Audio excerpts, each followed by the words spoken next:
है मुआवजे के, उसको लेकर भी सवाल उठा रहे हैं। दुर्भाग्य है, उनकी समझ ही नहीं है। अभी तो मौसम खुला ही नहीं है, अभी सर्वे का काम चल रहा है।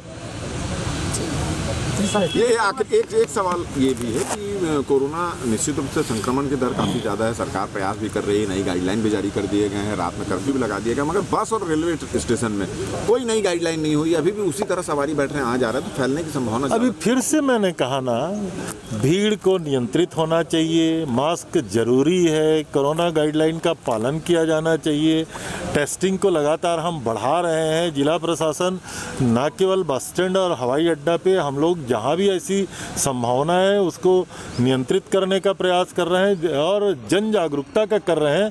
मैं समझता हूँ कि कोरोना पे इतना किसी को भी पैनिक होने का सवाल ही नहीं है। सर, सख्ती की जरूरत मानते हैं क्या? अभी कतई आवश्यकता नहीं है। Thank you.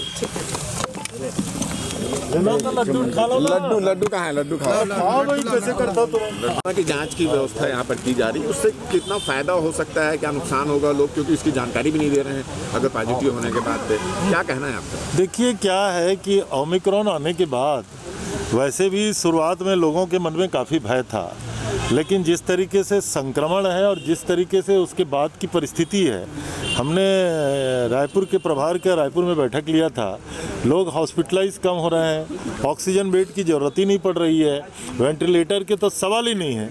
इसलिए मैं ऐसा समझता हूँ कि अपने खुद के जांच होकर के भी अगर लोग संतुष्ट हो रहे हैं तो मैं इसमें ज़्यादा प्रश्न चिन्ह नहीं लगाना चाहता।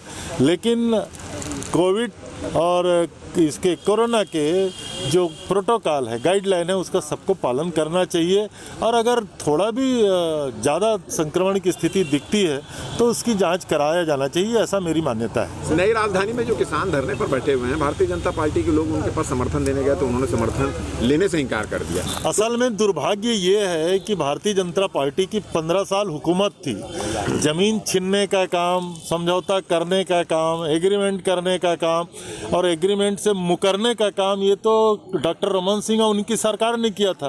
तो उनको समर्थन, आखिर भारतीय जनता पार्टी का समर्थन लेकर के बेचारे क्या करेंगे?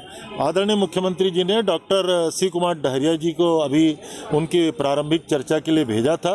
हालांकि चर्चा अभी बहुत ज़्यादा समाधान कारक नहीं हुई है, लेकिन हम तत्पर हैं अपने किसानों के जो समस्याएं हैं उसको दूर करने के लिए। जिस तरीके से प्रदेश में कोरोना बढ़ रहा है, लगातार आंकड़े बढ़ रहे हैं, अब तो 7 मौतों की सामने आ रही है, क्या मानते हैं? गंभीर मरीज बढ़ रहे हैं? मुझे लगता है कि जो ऐसे मरीज जो और किसी अन्य बीमारियों से ग्रस्त थे, उनकी मौत ही के आंकड़े अभी आए हैं और दूसरा, व्यापक संक्रमण होने के बावजूद भी अभी लोग हॉस्पिटल भी नहीं जा रहे हैं। इसका मतलब है उस तरीके से इसमें कोई पैनिक होने की कोई ज़रूरत नहीं है, इसमें कोई दहशत में आने की ज़रूरत नहीं है।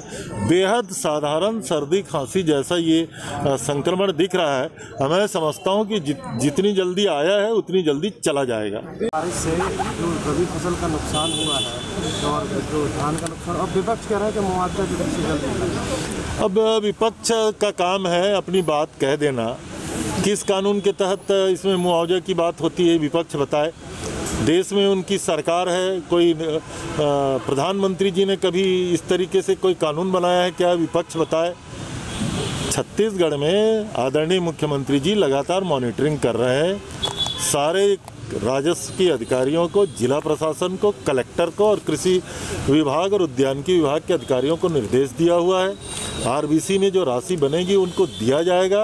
इंश्योरेंस की जो पॉलिसी है उसके तहत जो राशि बनेगी उसके लिए भी निर्देशित किया जा चुका है।